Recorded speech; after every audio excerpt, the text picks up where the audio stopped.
Sutiki, dan pada kali ini kita membahas terkait dengan pengendalian, perencanaan dan pengendalian bahan mentah.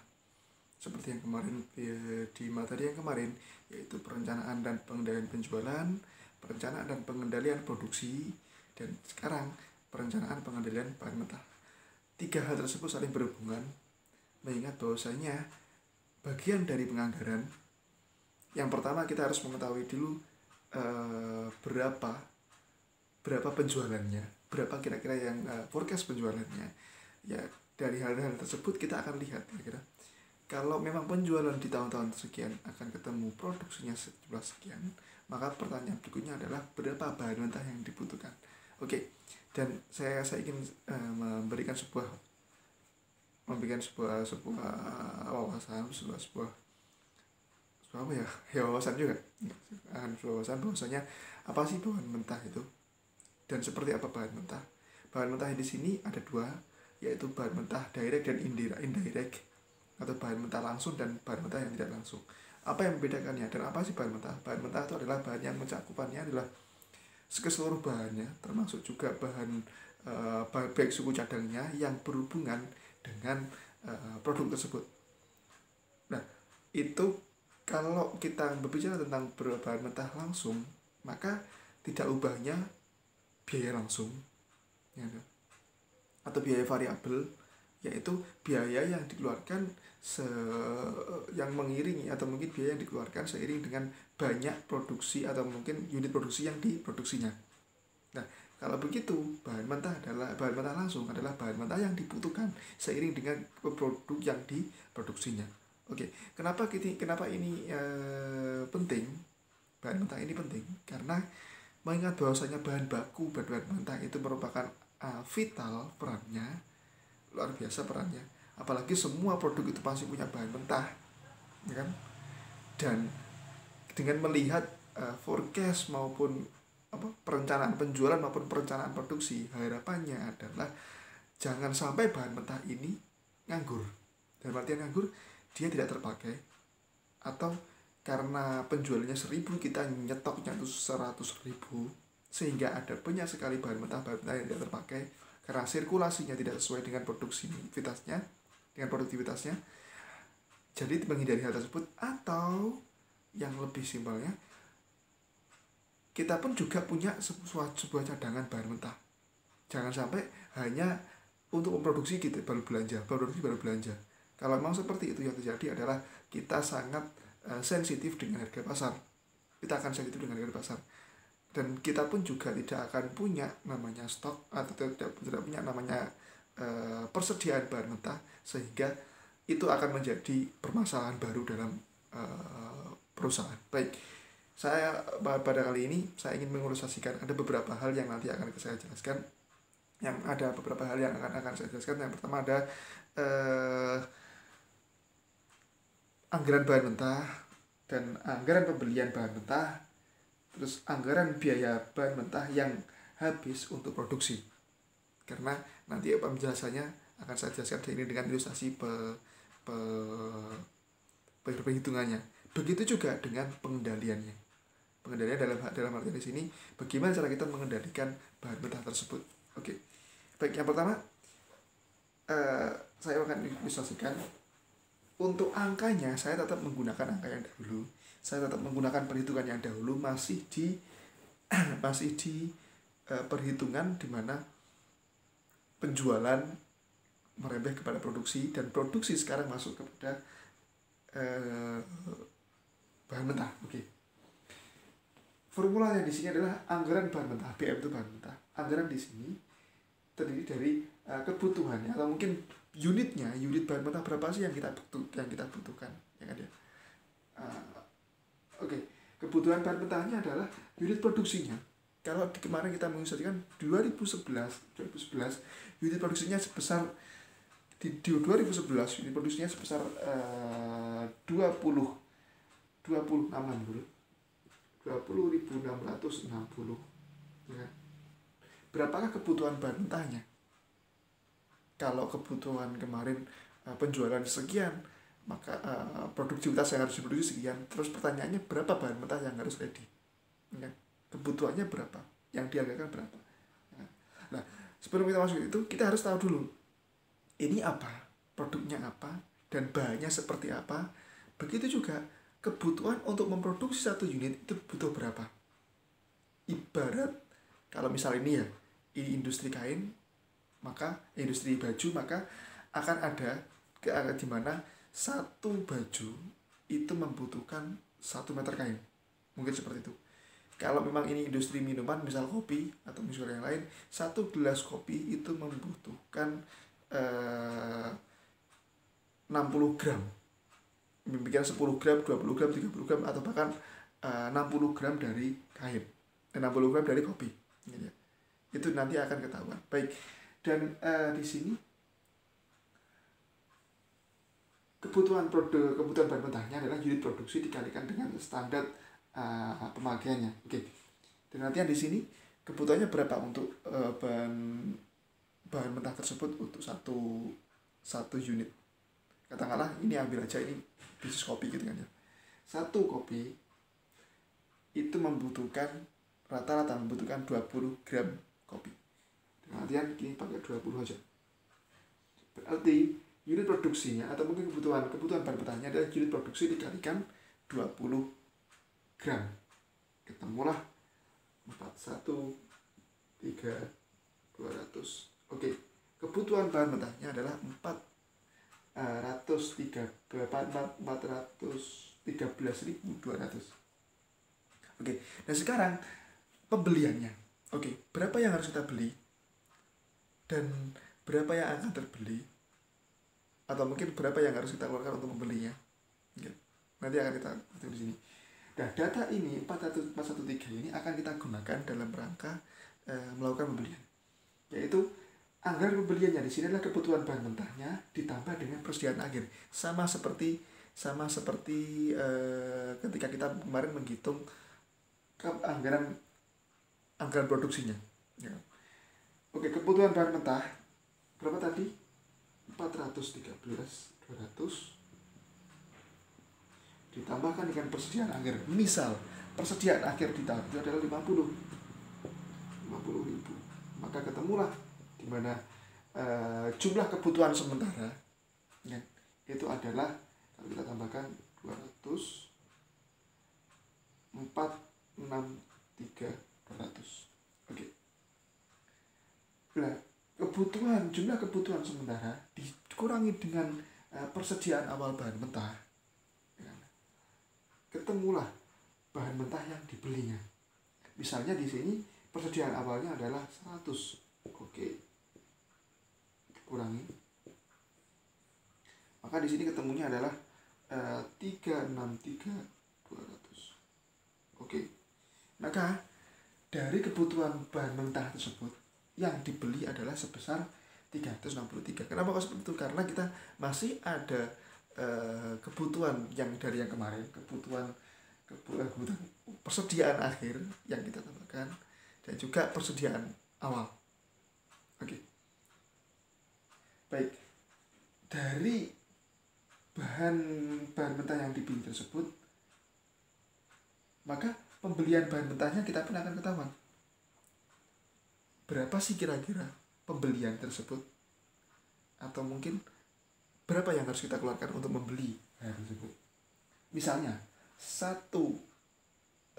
misalnya 1 gramnya itu, tadi kebutuhannya adalah 20 gram, 1 gramnya itu adalah 3 rupiah. 1 gram kopi itu 3 rupiah, sedangkan 1 cangkir itu membutuhkan 20 gram. Pertanyaannya, berapa yang kita butuhkan, biaya yang kita butuhkan dalam rangka atau bahan mentah, harga bahan mentah untuk 1 unit produksinya berapa? Mulai di sini. Kalau ini 20, sedangkan 1 gramnya itu 3 rupiah, maka kebutuhan yang kita keluarkan bahan mentah untuk 1 produksi adalah 60. Dapat dari mana? 20 gram kali 3 rupiah. Berarti berapa? 60 rupiah. Oke. Terus unit belinya berapa? Unit yang dibelinya berapa ini? Seperti ini tadi. 363.200. Oke.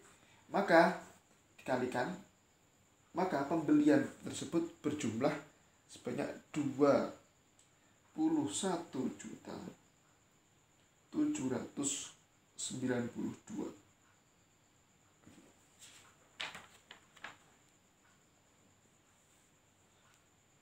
7.292. Oke, kurang lebih segini. Nanti silakan dihitung lagi berapa besarnya.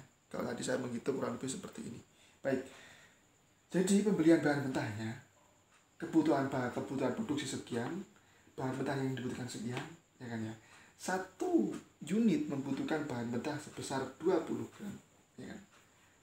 Terus sebesar 20 gram, 1 gramnya itu adalah 3 rupiah, maka jumlah yang dia harus dibeli, jumlah yang uang yang dikeluarkan untuk membeli bahan mentah tersebut adalah 21.792.000. Kurang lebih seperti ini. Nanti silakan untuk angka tepatnya silakan dihitung sendiri. Oke.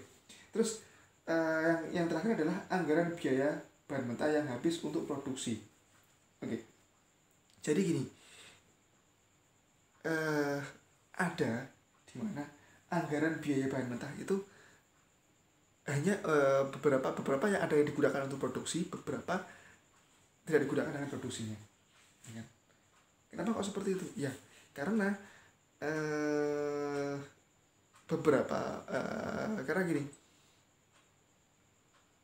pertimbangannya adalah ketika kemarin penjualan dan juga produksi, ya kan? Sedangkan kita punya bahan mentah jangan sampai ke produksi, jangan sampai kehabisan bahan mentah. Maka karena itu prinsipnya memang lebih baik ada sedikit menyisakan bahan mentah untuk kita simpan di gudang persediaan. Oke. Maka tapi gini, penyimpanan tersebut jangan sampai terlalu lama atau mungkin jangan sampai terlalu basi, karena itu pun juga akan memakan biaya. Karena di perhitungan yang lain, untuk karakteristik produk-produk tertentu, penyimpanan di gudang itu juga memakan biaya. Misalnya, katakanlah bahan yang sering membusuk atau sebagainya, karena penyimpanan itu juga memakan banyak biaya. Oke. Lantas seperti ini. Biaya bahan mentahnya berapa? Atau mungkin anggaran biaya bahan mentah yang harus untuk produksi berapa dari sekian ini. Karena kalau tadi pembeliannya sekian, maka bahan mentah yang dibeli adalah kita membutuhkan 21.792 untuk membeli bahan mentah. Sedangkan bahan mentah untuk produksinya itu berapa? Kita kalikan aja. Biaya bahan mentahnya adalah unit kebutuhan bahan mentah dikalikan dengan harga per unit. Harga per unit tadi berapa? 50, oke. Dan kebutuhan di awalnya tadi adalah seperti ini. Jadi 413.200 dikalikan 60 sama dengan 24.792. Oke. Kurang lebih seperti ini untuk kebutuhan bahan mentah yang diproduksinya. Kita lanjut di video berikutnya, yaitu terkait dengan pengendalian. Baik. Oke, dan berikutnya terkait dengan pengendaliannya. Maka pengendalian di sini adalah ketika tadi kita sudah tahu berapa anggarannya, anggaran pembeliannya, anggaran kebutuhannya, dan maupun anggaran yang terpakainya, maka kita pun juga bisa menganalisa atau mungkin bukan melihat, mengendalikan dari realisasi yang ada. Maka akan ada pengendalian tersebut dari varian realisasi yang memang terrealisasikan. Oke, saya akan memberikan ilustrasi analisis varian menggunakan analisis varian untuk pengendaliannya. Seperti ini. Analisis varian pertama adalah varian karena jumlah pembelian, yaitu jumlah perencana dikurangi jumlah real kali harga rencana. Tadi saya sudah ketemukan berapakah yang jumlah rencananya. Oke. Tadi ketemunya adalah harga rencana seperti yang di awal tadi berapa? 60 ya. Harga rencana di sini ada harga per unit secara rencana. Oke. Bahwasanya untuk tadi kebutuhannya untuk 1 unit membutuhkan 20 gram. Sedangkan 1 gram itu adalah 3 rupiah. Maka 20 gram sama dengan 60 rupiah. Oke. Harga rencana di awal 1 unitnya adalah 60 rupiah. Oke. Terus jumlah rencananya, misalnya jumlah realnya, jumlah rencana tadi adalah 41.13.200 ya. Sedangkan jumlah realnya itu adalah jumlah realnya itu bukan 413.200, melainkan 414.000. Oke. Yang dianggarkan jumlah yang direncanakan tadi secara pembeliannya adalah 413.200. Sedangkan jumlah realnya yang dibeli adalah 414. Ya kan? 414. Oke. Kalau begitu, maka berapakah jumlah varian sekarang pembeliannya? Ketemulah harga di sini yaitu min 48.000. Kenapa kok min? Ya, karena jumlah rencana lebih kecil daripada jumlah real. Ibaratnya rencananya itu lebih kecil, realnya itu lebih besar lagi. Oke, maka dia rugi 48.000. Sedangkan yang kedua adalah jumlah varian karena harga bahan mentah. Harga rencana dikurangi dengan harga real. Misalnya kita tahu bahwasanya tadi realnya seperti ini jumlahnya, dan juga yang kedua harganya pun juga berubah. Yang kita prediksikan ternyata itu 3 rupiah, ya kan? Sehingga 1 unit ketemunya 60, ternyata 1 unit ketemunya adalah 62. Sedangkan harga realnya adalah 60, ya. Kalikan dengan jumlah real berapa? 414. Oke, 60 dikurangi 62 dikalikan berapa? 414.000. Oke, ketemulah yaitu 818. Ini min 2, ini min 818. Oke. Sekarang tinggal totalannya berapa? Kita lihat aja. Total variansnya atau mungkin total varians dari kenyataannya yaitu varians karena jumlah tambah dengan varians karena harga. Oke, varians karena jumlahnya di sini adalah berapa tadi? Varians karena jumlahnya adalah 818. Karena jumlah ini min 48.000 ditambahkan dengan min 818.000. Oke.